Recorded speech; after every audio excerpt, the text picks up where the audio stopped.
Good morning दोस्तों, स्वागत है आज के न्यू वीडियो में। आज की वीडियो में मैं आप सभी को बताने वाला हूं psychology of the guest and future of direct selling training के बारे में। पिछले वीडियो में आपने देखा होगा बीईसी बिजनेस एजुकेशन क्लास की ट्रेनिंग, लेकिन आज के वीडियो में मैं आप सभी को बताऊंगा डायरेक्ट सेलिंग का मोस्ट पॉपुलर ट्रेनिंग। जो आज का ट्रेनिंग है वो है psychology of the guest and future of direct selling, यानी कि एक मेहमान की मानसिकता को दूर करना और सीधे बाज़ार का भविष्य बताना। तो चलिए सबसे पहले हम लोग जानेंगे कि आखिर साइकोलॉजी होता क्या है। तो साइकोलॉजी का परिभाषा है, डिफिनेशन है कि किसी भी व्यक्ति के चेहरे को देखकर उसके मन में चल रहे विचारों को जान लेना साइकोलॉजी कहलाता है। जैसे कि मैं यहाँ पर अभी वीडियो बना रहा हूँ, तो वीडियो का मतलब बनाने का जो तरीका है और बैठने का, बोलने का जो तरीका है, उसको देखकर आपको लगता होगा कि हाँ ये जानता है, या तभी ये मतलब बताने में ज़्यादा सक्षम है, या फिर बताने में इसके पास योग्यता है तो बता रहा है। तो ऐसे में आप समझ गए होंगे कि मेरे पास क्या क्वालिटी है, नहीं है। तो इस प्रकार से अगर कोई बंदा, जैसे कि स्टेशन में मान के चलिए, जब कोई टीटी देखता है किसी बंदे को, जब किसी उसके पास टिकट नहीं रहता है तो उसी को पकड़ता है जिसके पास टिकट नहीं रहता है। तो ऐसा क्यों है? क्योंकि वो जानता है कि वो घबराया होगा या फिर डरा रहेगा, जिसकी वजह से उसी को पकड़ता है जिसके पास टिकट नहीं रहता है। तो ऐसे में वो टीटी जो है साइकोलॉजी का यूज़ करता है। तो साइकोलॉजी का परिभाषा यही है कि किसी भी व्यक्ति के चेहरे को देखकर उसके मन में चल रहे विचारों को जान लेना साइकोलॉजी कहलाता है। और साइकोलॉजी जो है, साइकोलॉजी दो शब्दों से मिलकर बना है, साइको प्लस लॉजी। साइको का मतलब होता है मन, और लॉजी का मतलब होता है विज्ञान, और दोनों मिलकर बनता है मनोविज्ञान। और साइकोलॉजी का हिंदी अगर हिंदी जानेंगे तो साइकोलॉजी का हिंदी होता है मनोविज्ञान। और साइकोलॉजी की बात करें तो साइकोलॉजी का खोज जो है डॉक्टर अमृतनाथ सेन ने 1920 ईस्वी में किया था। और ये खोज करने वाले व्यक्ति का नाम था डॉक्टर अमृतनाथ सेन। और 1920 ईस्वी में बिहार के नालंदा नामक विश्वविद्यालय में किया गया था इस साइकोलॉजी वर्ड्स का खोज, शब्द का खोज। तो साइकोलॉजी में आपको मुख्य तौर पर 4 पॉइंट्स पर बात करने के लिए मिलेगा, 4 पॉइंट्स को जानने का मौका मिलेगा, जैसे कि मौका, सोच, विश्वास, रेशियो। तो सबसे पहले हम लोग जानेंगे कि आखिर मौका क्या होता है, कि किस प्रकार से हम किसी डायरेक्ट सेलिंग में जाएंगे काम करने के लिए। तो डायरेक्ट सेलिंग में जाने के बाद हमें मौका किस प्रकार से मिलता है और हमें दूसरों को मौका कैसे देंगे ताकि अपना बिजनेस को जल्दी बिल्ड कर पाएंगे, जल्दी बढ़ा पाएंगे। तो सबसे पहले हम लोग जानेंगे कि मौका मौका आखिर किसे कहते हैं। मौका का परिभाषा है कि किसी भी व्यक्ति के जीवन में आया हुआ वह सुनहरा पल जिसे पहचान कर व्यक्ति अपने आर्थिक स्थिति को सुधार कर रख दे, उसे मौका कहते हैं। जैसे कि हर किसी के व्यक्ति के जीवन में एक सुनहरा पल आता है, जैसे कि धोनी के जीवन में भी आया था, महेंद्र सिंह धोनी, एम एस धोनी। जैसे कि वो ट्रेन में टीटी का काम करता था, रेलवे स्टेशन में टीटी का काम करता था, लेकिन उसने सोचा कि हम क्रिकेट की दुनिया में आएंगे, अपना नाम रोशन करेंगे। तो उसने अपने सुनहरा पल को पहचाना, अपने मौके को पहचाना, और उस मौके के ऊपर काम किया, और आज दुनिया में अपना नाम कमा लिया है। तो हर किसी के जीवन में एक सुनहरा पल आता है, और वैसे ही आपके सुनहरा पल आया है, मौका आया है आपको डायरेक्ट सेलिंग में काम करने का, अपने घर परिवार के आर्थिक स्थिति को दूर करने का। तो मतलब कि गरीबी स्थिति को दूर करने का। तो आप उस मौके को पहचान कर डायरेक्ट सेलिंग बिजनेस को ज्वाइन किए हैं, तो आप उस मौके के ऊपर काम भी करेंगे, तो आपके ऊपर जितने सारे कर्ज रहेंगे, जितने सारी जिम्मेदारियां रहेंगे, उन सारी को पूरा आप कर पाएंगे। तो इस मौके को पहचान कर अगर आप काम करते हैं तो किसी भी डायरेक्ट सेलिंग कंपनी में आप सक्सेस होंगे, और अपने घर के आर्थिक स्थिति को भी सुधार पाएंगे। तो ये था मौका का परिभाषा। और मौका हमारे जीवन में जो है 3 बार आता है, बचपन में आता है, जवानी में आता है, बुढ़ापा में आता है। तो बचपन में हमारे पास समय तो रहता है लेकिन समझदारी नहीं रहता, जिसकी वजह से हम खेल कूद के कारण अपने मौके को गवा देते हैं। और बात करें बुढ़ापा की, तो बुढ़ापा में हमारे पास समय तो रहता है, समझदारी भी रहता है, लेकिन हमारे पास ताकत नहीं रहता, जिसकी वजह से हम कोई भी काम करने में असक्षम रहते हैं, यानी कि काम नहीं कर पाते हैं। तो जो हमारा मेन पॉइंट्स है यहाँ मौका को पहचानने का, वो है जवानी का। जवानी में आप चाहे तो मौका को पहचान सकते हैं, और फिर मौका को गवा भी सकते हैं। मौका को गवाएंगे तो आप बुढ़ापे में पछताएंगे। तो इसलिए आपको एक सुनहरा मौका को पहचानते हुए जवानी में जो मौका मिला है उसके ऊपर काम करें, ताकि अपने आने वाले कल को बेहतरीन बना सके, फ्यूचर को ब्राइट बना सके। सोच का परिभाषा है किसी व्यक्ति, वस्तु, स्थान को देखकर जो हमारे मन में विचारधारा उत्पन्न होता है उसे हम सोच कहते हैं। जैसे कि हम किसी के बाइक को देखें तो एक प्रकार का वस्तु है, किसी के बाइक को देखकर हमारे मन में विचारधारा उत्पन्न हुआ कि हम भी वैसा बाइक लेते, तो इसको बोलते हैं सोच। और व्यक्ति को देखकर सोचते हैं कि काश वो हमारा होता या फिर हम उसके होते, ये ऐसा भी हमारे पास सोच रहता है, जिसकी वजह से ये हमारा विचारधारा उत्पन्न होता है, तो इसी को बोलते हैं सोच। और घर को भी लेकर अगर किसी के घर को देखे, उसका घर अच्छा रहा तो सोचते कि हमारे पास भी ऐसा घर होता। तो ये हमारे मन में क्या हुआ, विचारधारा उत्पन्न हुआ। तो इसी को बोलते हैं सोच। तो इस प्रकार से आप जिस डायरेक्ट सेलिंग कंपनी में गए काम करने के लिए, जब कोई आपके मतलब कि कंपनी में आरडी हो, जीडी हो, या फिर आपके जो भी हाई लेवल का सीनियर अपलाइन हो, उसके जैसे बनने की कोशिश करते हो या फिर उसके जैसा बनना चाहते हो, तो आपके मन में ये विचारधारा उत्पन्न होता है। इसी को बोलते हैं सोच। सोच जो होता है हमारे मन में दो प्रकार का होता है, एक होता है सकारात्मक सोच, दूसरा होता है नकारात्मक सोच। तो हम किसी भी डायरेक्शन कंपनी में जाएंगे तो हमेशा पॉजिटिव सोचना है, सकारात्मक सोचना है, नेगेटिव नहीं सोचना है, गलत सोच नहीं सोचना है जिसकी वजह से आपके ऊपर नेगेटिविटी प्रभाव पड़ सके। सही सोचेंगे, पॉजिटिव सोचेंगे तो आपके ऊपर सही नज़रिए का भी मतलब कि सही तरीके से यूज़ कर पाएंगे।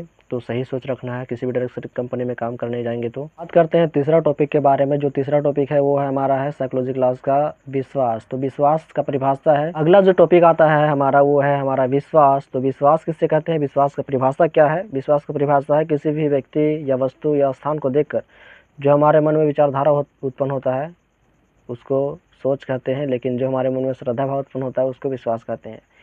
तो विचारधारा का मतलब होता है सोच का परिभाषा, और श्रद्धा भाव का मतलब होता है मतलब कि विश्वास का परिभाषा। तो किसी भी व्यक्ति, वस्तु या स्थान को देखकर जो हमारे मन में श्रद्धा भाव उत्पन्न होता है उसको बोलते हैं विश्वास। और विश्वास जो होता है वो आप सुनकर भी कर सकते हैं, देखकर भी कर सकते हैं और खुद करके भी कर सकते हैं। जैसे कि आपको कोई विश्वास दिलाया तब जाके आप उस कंपनी में आए, उस दोस्त के या फिर रिश्तेदार के जिसके भी माध्यम से आए होंगे, उस सुनकर ही आए होंगे। जब आप खुद देखे होंगे तो आपको विश्वास हुआ होगा, या फिर खुद करेंगे तो आपको विश्वास होगा। लेकिन आप तीनों स्टेप से गुजर जाएंगे तो आपको पूरा पूरा विश्वास हो जाएगा। तो विश्वास आपके ऊपर कैसे आएगा, कंपनी में डेली इंट्रोडक्शन देने से, कंपनी के डायरेक्ट सेलिंग के जितने सारे ट्रेनिंग होते हैं उसको अचीव करने से, पाने से, ग्रहण करने से और मीटिंग्स लेने से, तो आपको पूरा विश्वास हो जाएगा। कंपनी के प्रोडक्ट जितने बनते हैं उनके बारे में जानने से आपको पूरा का पूरा विश्वास हो जाएगा। तो विश्वास इस प्रकार से आप ला सकते हैं। जैसे कि आपको कोई बोले कि ये आपके माता पिता नहीं है, तो आप कभी भी नहीं मानेंगे कि आपका माता पिता नहीं है, भले ही आपका डीएनए ना मिले। इसी प्रकार से आप जहाँ पर गए हैं, आपका मतलब कि एक दोस्त बोल रहा है, रिश्तेदार बोल रहा है जिसके माध्यम से गए हैं कि ये कंपनी में काम करने से तुम अमीर आदमी बन जाएगा, आपका मतलब कि तुम्हारा इंसेंटिव ज़्यादा आएगा, तो आप विश्वास नहीं करेंगे। लेकिन आपको विश्वास करना होगा उस माँ बाप के जैसे, जैसे कि आपको विश्वास कर रहे हैं कि वही मेरे माँ बाप है, उसी प्रकार से यहाँ पर भी आपको विश्वास करना होगा जिस कंपनी में गए हों कि हाँ हम भी यहाँ से कुछ कर सकते हैं। तो आप करेंगे कैसे, जब आप कंपनी के ट्रेनिंग, मीटिंग्स और प्रोडक्ट्स के बारे में सही तरीके से जानकारी लेंगे, कंपनी के बारे में सही तरीके से जानकारी लेंगे। तो इस प्रकार से आप विश्वास कर सकते हैं। विश्वास जो होता है दो प्रकार का होता है, अंधविश्वास होता है और आत्मविश्वास होता है। तो विश्वास जो करना होगा अंधविश्वास के तरीके से नहीं करना होगा, आत्मविश्वास के तरीके से करना होगा। अपने ऊपर, अपने अपलाइन के ऊपर पूरा पूरा 100% विश्वास करना होगा, तभी जाके आप किसी भी कंपनी में जल्दी सक्सेस हो सकते हैं। और बात करें रेशियो के बारे में, तो रेशियो का परिभाषा क्या है। रेशियो का परिभाषा है किसी भी वस्तु का अनुमान लगाकर अनुपात में बदल देना रेशियो कहलाता है। जैसे कि किसी बोरा में अगर चावल निकाला गया है थोड़ा मोड़ा, जो कि वजन के हिसाब से नहीं निकाला गया है, तो किसी जो वो व्यक्ति है उसको देखकर पता लगा लेता है किसके मतलब कि इस बोरा से इतना चावल निकला है। तो यही हो गया हमारा अनुपात। अनुमान मतलब कि अनुपात में बदल देना, किसी वस्तु का अनुमान लगाकर अनुपात में बदल देना मतलब कि रेशियो कहलाता है। और 1920 ईस्वी से 1920 ईस्वी के मतलब कि समय था जिस समय डॉक्टर एपीजे अब्दुल कलाम ने लोगों का रेशियो निकाला था कि कौन लोग कितना कमाएंगे, जिससे उनका घर बार, अपने सपनों को कौन लोग कितना पूरा कर पाएंगे। तो चलिए हम लोग जानते हैं कि 1920 ईस्वी में डॉक्टर अब एपीजे अब्दुल कलाम द्वारा जो लोगों का रेशियो निकाला गया था वो रेशियो क्या था, और अभी भी चल रहा है। और उतना नहीं कमाते हैं तो आपका जीवन नहीं चल पाएगा। 20-20 साल का अंतराल लिया गया, 2020 मतलब कि 1920, 1940, 1960, 1980, 2000, 2020, 2040। तो कितना आप कमाएंगे जिससे आपका घर द्वार अपने सपनों को पूरा कर पाएंगे, अपने घर वाले के सपनों को पूरा कर पाएंगे। तो 1920 ईस्वी में जो इंसान 1 रुपये कमाता था उसका घर का जीवन उसका जीवन बहुत अच्छे तरीके से कट रहा था। और 1940 की बात करें तो 1940 में जो इंसान 10 रुपये कमाता था उसका घर और परिवार अच्छे से चल रहा था। 1960 ईस्वी में जो इंसान 100 रुपये कमा रहा था उसका जीवन अच्छे से चल रहा था, उसका घर परिवार अच्छे से चल रहा था। और 2000 की बात करें तो जो इंसान 1000 से नहीं बल्कि 10,000 कमा रहा था वो उसका जीवन अच्छा से कट रहा था। अगर बात करें 2020 की, तो 2020 की बात करें तो जो इंसान 1 लाख रुपए कमाएगा वही इंसान अपने घर वाले के सपने को पूरा कर पाएगा, अपने सपने को पूरा कर पाएगा, नहीं तो नहीं कर पाएगा। अभी तो उतना कमाना मुश्किल नहीं है, लेकिन 50,000 तक हार्डली कमाएगा तो भी उसका घर चल सकता है, लेकिन उतना भी अभी के समय में नहीं हो रहा है। तो इस रेशियो को जो फॉलो करेगा वो अपने सपने को, अपने घर वाले के सपने को पूरा कर पाएगा। तो ये सपना पूरा कैसे होगा? जब आप डायरेक्ट सेलिंग कंपनी में काम करेंगे। और काम करेंगे कैसे? जब आपको इसके ऊपर विश्वास होगा। तो सोच आपको हमेशा पॉजिटिव रखना है और इस मौके को पहचान कर काम करना है और विश्वास के साथ काम करना है, ताकि आप एक सही लीडर बन पाएँ और सही डायरेक्ट सेलर बन पाएँ। अब बात करते हैं, जब कोई कंपनी का शुरुआत होता है, जब कोई कंपनी बिजनेस मतलब कि इंडस्ट्री में आती है, जब कोई अपना कदम मतलब कि डायरेक्ट सेलिंग की इंडस्ट्री में रखती है, जब कोई नया कंपनी, तो उस कंपनी को चलाने फिराने के लिए हमें लोगों की भी ज़रूरत होती है, प्रोडक्ट की भी ज़रूरत होती है, साधन की भी ज़रूरत होती है। तो चलिए सबसे पहले हम लोग जानते हैं कि जैसे कि अभी के समय में बहुत सारे कंपनियाज़ हैं, जैसे कि हम उदाहरण ले लेते हैं ग्लेज़ कंपनी का। गैलवे कंपनी का आपने नाम सुना होगा। तो ग्लेज़ कंपनी के जो फाउंडर डायरेक्टर है वो है मिस्टर चेतन हांडा सर। तो जब ग्लेज़ कंपनी का शुरुआत हुआ था, उस समय 10 लोगों का रेशियो निकाला गया, 10 लोगों को बुलाया गया कंपनी में देखने के लिए कि काम कैसा है, यहाँ पर काम करने से क्या फ़ायदा होगा आने वाले समय में, और इसमें नॉमिनी फैसिलिटी वगैरह क्या क्या मतलब सुविधा थी वहाँ के बारे में अभी जानेंगे। तो 10 लोगों को बुलाया गया जब ग्लेज़ कंपनी का शुरुआत हुआ था। तो उस समय 10 लोगों में से एक लोग निकल गया खामोखा, और 3 लोग निकल गया सलाहकार, और 6 लोग निकल गया डायरेक्ट ज्वाइनिंग। तो खामोखा किसे कहते हैं, सलाहकार किसे कहते हैं, और 6 डायरेक्ट ज्वाइनिंग कौन कौन से हैं, वे सभी आज के इस वीडियो में पूरा जानेंगे। तो वीडियो को शुरू से देखें और अच्छे से देखें, ताकि आपको psychology of the guest and future of direct selling की पूरी जानकारी मिल जाए। तो सबसे पहले हम लोग जानेंगे खामोखा। खामोखा किसे कहते हैं, खामोखा का परिभाषा क्या है, हम लोग अभी जानेंगे। तो खामोखा का परिभाषा है कि जो इंसान बड़े से बड़ी तथा अच्छे से अच्छे कामों में छोटी छोटी जो कमियां निकालता है, उसको बोलते हैं खामोखा। जैसे कि मतलब कि एक आदमी गया कंपनी में, देखा कि काम तो बढ़िया है, खाना भी मतलब कि रूम भी बढ़िया है, लेकिन खाना में जो है प्रॉब्लम है, खाना जो है सब्जी में नमक कम है, या फिर चावल कच्चा बनता है, या फिर ऐसे वैसे मतलब खाने से रिलेटेड जितने सारी कमियां थी उसने निकाल दिया। तो आपको बता दें, खाने से कोई भी किसी प्रकार का कोई संबंध नहीं रहता है। आप घर में भी अच्छा खाना खाए थे और अभी भी बाहर में भी कहीं जाएंगे वहाँ भी अच्छा खाना खाएंगे। कुछ दिन मतलब कि ख़राब खाना खा लेंगे या फिर थोड़ा कम ही खाना खा लेंगे तो आप मर नहीं जाएंगे। भले ही कुछ समय के लिए आपके मतलब कि शरीर कमज़ोर हो सकता है, लेकिन जब आपके पास पैसा आना लगेगा तो आप वो तुरंत के तुरंत आप अपने शरीर को भी बना लेंगे। तो आपके पास ऐसा नहीं करना है। जब कोई आप नए जाते हैं डायरेक्ट सेलिंग कंपनी में, चाहे आपको कोई भी डायरेक्ट सेलिंग कंपनी हो, वहाँ पर जाने के बाद कहीं कोई भी आपको किसी प्रकार का कमियां नहीं निकालना है, खामोखागिरी नहीं करना है जिसकी वजह से आपके ऊपर नेगेटिविटी प्रभाव पड़े और आप काम को छोड़ दें। तो ये खामोखा था जिसकी वजह से खामोखा काम नहीं कर पाया, क्योंकि उसको कुछ कमियां महसूस हो रही थी और उसको एडजस्टमेंट नहीं कर पाया, जिसकी वजह से वो काम को छोड़ दिया। अगर आप ऐसा करते हैं तो आप भी काम छोड़ सकते हैं, लेकिन आप कब तक छोड़िएगा? जब तक आपके पास जवानी है, और बुढ़ापे के बाद आपका घर परिवार में कोई पूछेगा भी नहीं। तो ऐसे में आपको काम करना पड़ेगा जवानी में, जो कि आपको मौका मिला है डायरेक्ट सेलिंग में काम करने का, और कुछ समय के लिए अच्छा खाना ना खा करके मतलब कि ख़राब खाना ही खा करके अच्छा डायरेक्ट सेलर बन सकते हैं। तो एक खामोखा निकल गया जिसकी वजह से काम नहीं कर पाया, और 3 डायरेक्ट सेलिंग कंपनी में निकल गया, ग्लेज़ कंपनी में निकल गया सलाहकार। जैसे कि सलाहकार का परिभाषा है, जो इंसान अपने ऊपर निर्भर ना रहकर किसी दूसरे इंसान के ऊपर निर्भर रहता है उसको बोलते हैं सलाहकार। जैसे कि राम, श्याम, मोहन। राम जो था अपने पिता के ऊपर मतलब निर्भर था, श्याम जो था अपने पत्नी के ऊपर निर्भर था, और मोहन जो था अपने दोस्त के ऊपर निर्भर था। तो राम क्या है, राम अपने पिता के पास जाते हैं कि बोलते हैं पिताजी के पास कि पिताजी मैंने काम देखा है, वहाँ पर इतना 20,000 रुपये लगता है, और मतलब कि 25,000 रुपये 30,000 रुपये महीने का मिलना शुरू हो जाएगा।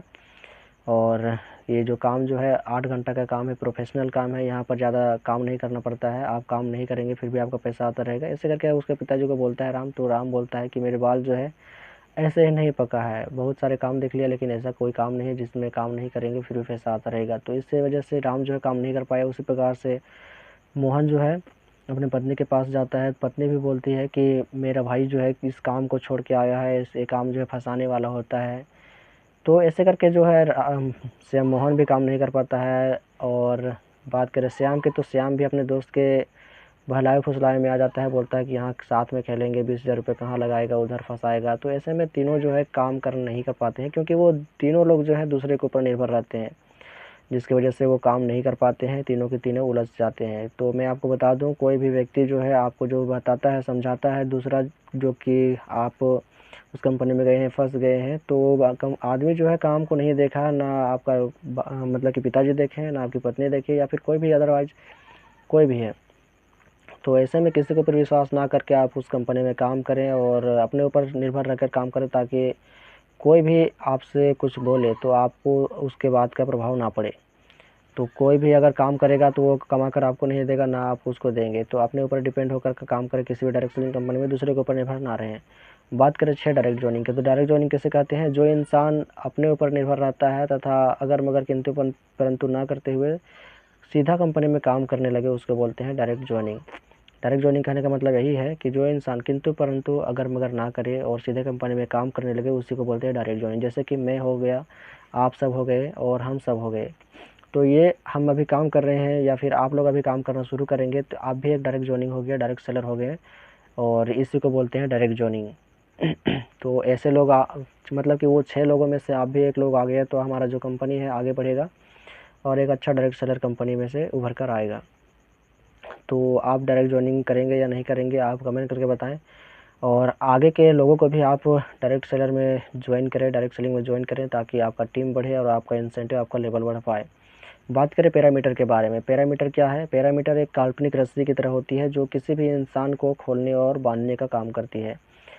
तो आपका जो पैरामीटर है क्या है, आप कितना कमाना चाहते हैं, वो आप कमेंट करके बताएं। चलिए, कमेंट करेंगे तो आपको मैं बताऊंगा कि आपका जो पैरामीटर है खुला है, बंधा हुआ है। तो पैरामीटर कहने का मतलब है कि आपके सोच को तोड़ता है और जोड़ने का भी काम करता है। तो आपका पैरामीटर जो है, आपका दिमाग जो है वो खुला हुआ है या फिर जुड़ा हुआ है। आपके कमेंट के अनुसार मैं आपको कमेंट करके मतलब कि रिप्लाई करके बताऊंगा कि आपका पैरामीटर जो है खुला है, बंधा है। आप कितना कमाना चाहते हैं, क्या करना चाहते हैं, आपके पैरामीटर के ऊपर ही मतलब निर्भर करता है। अब बात करें लास्ट टॉपिक के ऊपर कि आखिर डायरेक्ट सेलिंग में psychology of the guest and future of direct selling training को क्यों रखा गया है। तो डायरेक्ट सेलिंग ट्रेनिंग में साइकोलॉजी क्लास को रखने का पर्पज़ सही है कि जब कोई भी मतलब कि जब कोई नया आईआर, नया व्यक्ति हमारे बिजनेस में आता है, तो उसके मन में कई प्रकार के प्रश्न उठते हैं, कई प्रकार के सवाल उठते हैं, जिसकी वजह से उसके मन में नेगेटिविटी भी फैल जाती है। लेकिन मतलब कि जब कोई हमारे बिजनेस में नया व्यक्ति आता है, तो उसके मन में कई प्रकार के प्रश्न उठते हैं। तो इस क्लास के माध्यम से, इस ट्रेनिंग के माध्यम से, साइकोलॉजी ट्रेनिंग के माध्यम से उस व्यक्ति के उस आईआर के हर सवाल का जवाब दिया जाता है और उसे खुश और संतुष्ट किया जाता है। इसलिए साइकोलॉजी क्लास को रखा गया है। तो जैसे कि इसलिए कैसे खुश होंगे, जब उसको मौका के बारे में बताएंगे, सोच के बारे में बताएंगे, विश्वास कराएंगे, अपने ऊपर विश्वास कराएंगे, साइकोलॉजी का पूरा तरीक़ा से जानकारी देंगे, कंपनी के बारे में बताएंगे, तो वो विश्वास करेगा और इस मौके को पहचान करके काम करेगा। तो इसलिए साइकोलॉजी क्लास को रखा गया है, ताकि वो गेस्ट के हर सवाल का जवाब दे पाए। तो ये ट्रेनिंग आप सभी को ऐसा लगा, आप कमेंट करके बताएं। साइकोलॉजी के अलावा आपको कौन कौन से ट्रेनिंग की जानकारी चाहिए, आप कमेंट करेंगे तो मैं आपको वीडियो प्रोवाइड कर दूंगा। ये वीडियो कैसे लगे आप कमेंट करके बताएं। वीडियो को लाइक करके चैनल को सब्सक्राइब कर लें। साथ ही इस वीडियो को अपने दोस्तों के साथ शेयर कर, ताकि वो भी इस वीडियो को देख कर के कुछ सीख समझ पाएँ, अपने नए आईआर को, नए गेस्ट को सिखा पाएँ, समझा पाएँ, दिखा पाएँ। चलिए, मिलते हैं अगले वीडियो में, तब तक के लिए जय हिंद, जय डायरेक्ट सेलिंग।